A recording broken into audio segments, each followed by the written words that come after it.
انگنت applications ہیں, کچھ میں آپ کو دکھاتا ہوں, لیکن اس سے پہلے ایک چھوٹا سا تجربہ. یہاں پر 2 کوائلز ہیں, ایک اور دوسرا. اب میں پہلے کوائل میں سے کرنٹ کچھ وقت کے لیے گزاروں گا. جب کرنٹ اس میں سے گزرتا ہے تو اس کے نتیجے میں ایک میگنیٹک فیلڈ پیدا ہوتا ہے, اور یہ ہم نے پچھلے لیکچر میں کافی تفصیل کے ساتھ ڈسکس کیا تھا. تو یہ دیکھیں کہ اب اس قطب نما کو دیکھیں, جب میں اس کو ذرا سا کرتا ہوں تو یہ ایک دم اپنی سوئی کا رخ بدل دیتا. مگر جو چیز میں آپ کو اصل میں دکھانا چاہتا ہوں وہ اس میٹر کی ریڈنگ ہے. اب آپ یہ دیکھیں کہ ایک دوسرا کوائل بھی یہاں اس راڈ کے گرد لپٹا ہوا ہے, اور اس کوائل کے 2 سرے اس میٹر میں جاتے ہیں. جب میں پہلے کوائل میں سے ایک کرنٹ گزارتا ہوں ایک بہت مختصر وقت کے لیے, تو آپ دیکھیے گا کہ اس میں ایک ای ایم ایف پیدا ہوتا. پھر سے دیکھیں تو اب ہوا یہ کہ اس کوائل میں سے جب کرنٹ گزرا تو اس کے نتیجے میں ایک میگنیٹک فیلڈ پیدا ہوا.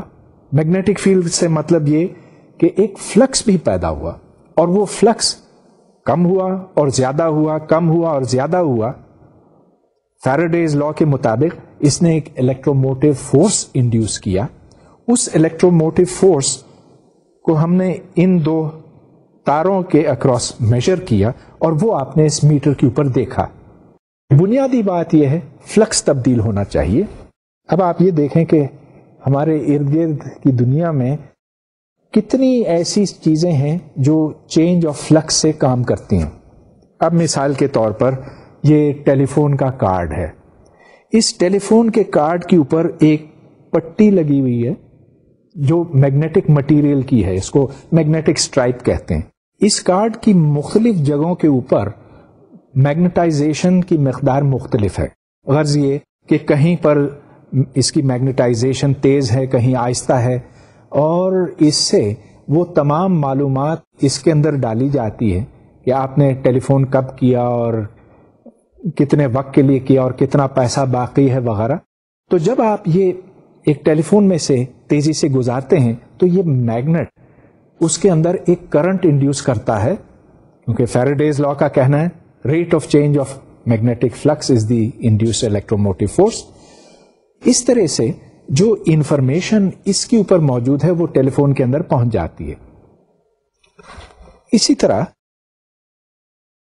اس کیسٹ میں وی ایچ ایس کیسٹ میں انفارمیشن موجود ہے, اور اگر آپ اس کو کھول کر دیکھیں تو اس پر ایک میگنیٹک ٹیپ دکھائی دے گی. اس سائڈ پر ایک میگنیٹک مٹیریل ہے.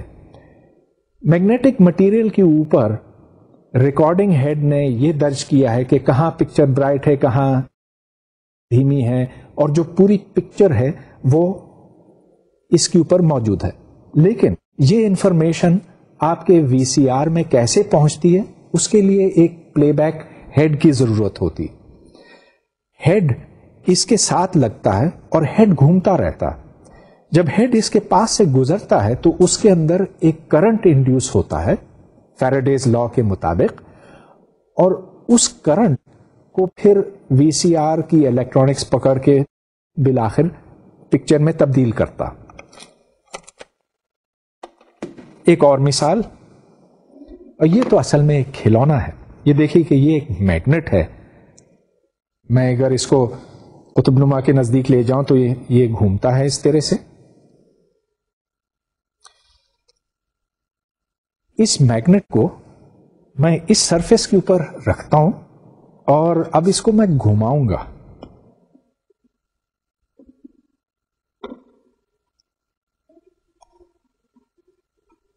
اب میں نے ہلکا سا گھمایا, لیکن اب یہ گھومتا چلا جا رہا ہے, اور ابھی تو اس کی سپیڈ بڑھتی جا رہی ہے. اگر میں کل اس کو دیکھوں تو شاید اسی سپیڈ پہ چل رہا ہوگا. کل کا تو ہم انتظار نہیں کر سکتے, اس کو اب میں بس روک دیتا ہوں.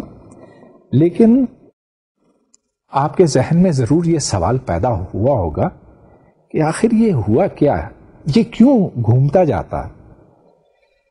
ایک بات آپ کو بتانی ہے، یہاں پر کوئی violation of conservation of energy نہیں ہوا. اس کے اندر ایک بیٹری ہے اور بیٹری کے ساتھ ایک کوئل لگا ہوا، یہ آپ دیکھ سکتے ہیں، اس میں کوئل ہے.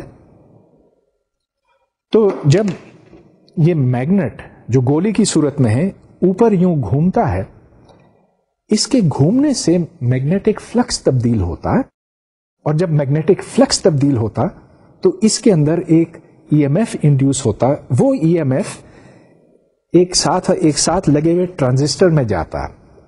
اب میں ٹرانزسٹر کی بات یہاں زیادہ نہیں کرنا چاہتا، مگر یہ ایک طرح کا سوئچ ہے جو آن ہوتا ہے، آف ہوتا ہے جب یہ اوپر موجود ہوتا ہے، اور پھر بیٹری سے کرنٹ جا کر اس میگنیٹ کو دوسری طرف ایک چھوٹا سا کک ملتا. یہاں پر صرف ایک بات کرنا تھی مجھے، وہ یہ کہ ادھر انرجی ضائع نہ ہوئی اور انرجی کہیں باہر سے آئی نہیں، یہ گولی گھومتی رہی اس واسطے کہ ایک بیٹری نے اس کو انرجی فراہم کی اور وہ انرجی پھر اس بیٹری سے نکلتی چلی گئی. ہم نے یہ دیکھا ہے کہ فیراڈیز لا کی کتنی اپلیکیشنز ہیں، لیکن ایک بات اب بھی رہ گئی. جب کوئی کرنٹ انڈیوس ہوتا ہے تو یہ کس ڈائریکشن میں ہوگا؟ جس شخص نے اس کو سب سے پہلے سمجھا تھا اس کا نام ہے لینز، اور اب جو میں بات آپ کو بتاؤں گا وہ لینزز لا کہلاتا ہے. لینزز لا کے بقول جب بھی کوئی کرنٹ انڈیوس ہوتا ہے تو اس کا جو میگنیٹک فیلڈ ہے وہ ایسے ڈائریکشن میں ہے کہ وہ انڈیوسنگ ایجنٹ کی مخالفت کرتا ہے. لینزز لا کا اسٹیٹمنٹ ہے the direction of any magnetic induction effect is such as to oppose the cause of the effect. تو یہ اینیمیشن دیکھیے، یہاں ایک میگنیٹ اندر آتا ہے جس کی وجہ سے کرنٹ انڈیوس ہوتا ہے، اور جب یہ میگنیٹ دوسری طرف چلتا ہے تو کرنٹ مخالف سمت میں چلنے لگتا ہے، اور جو انڈیوس میگنیٹک فیلڈ ہے اس کا ڈائریکشن ہمیشہ انڈیوسنگ فیلڈ کے مقابلے میں مخالف سمت میں ہوتا. پھر سے دیکھیے، تو میگنیٹ اندر آتا ہے اور کرنٹ ایک طرف جاتا ہے، اور جب میگنیٹ دوسری طرف جاتا ہے تو یہ ریورس ہو جاتا. اس کو اور بہتر سمجھنے کے لیے یہ رنگ لیجئے، تار ہے رنگ کی صورت میں، اور میں میگنیٹ اس کی طرف لاتا ہوں، تو جیسے جیسے میں اس کے نزدیک لے کر آتا ہوں تو اس میں ایک کرنٹ انڈیوس ہوتا، وہ یوں گھومتا، اور جب میں واپس لے جاتا ہوں تو یہ مخالف سمت میں ہوتا.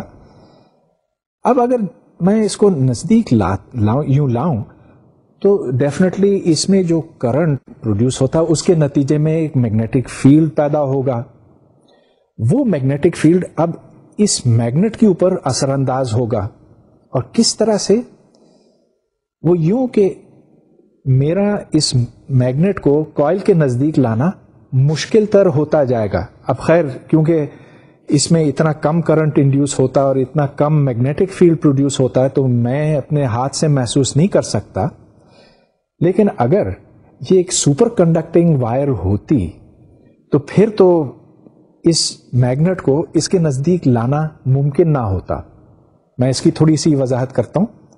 اگر یہ سپر کنڈکٹنگ وائر ہوتی، سپر کنڈکٹنگ وائر سے مطلب یہ کہ جس میں کوئی مزاحمت نہیں، اور اگر ایک معمولی سا الیکٹروموٹیو فورس بھی ہو تو اس کے نتیجے میں کرنٹ بہت زیادہ انڈیوس ہوگا، اتنا زیادہ کہ اس کے نتیجے میں جو میگنیٹک فیلڈ پروڈیوس ہوتا ہے وہ اتنا زیادہ ہو سکتا ہے کہ وہ اس میگنیٹ کو نزدیک ہی نہ آنے دے. لینزز لا کا کہنا یہ ہے کہ جب بھی آپ کوئی کرنٹ انڈیوس کرتے ہیں تو کرنٹ کی سمت یوں ہوتی ہے کہ وہ انڈکشن کی مخالفت کرتی ہے. اس کی اور بھی میں بہت سی مثالیں دیتا ہوں.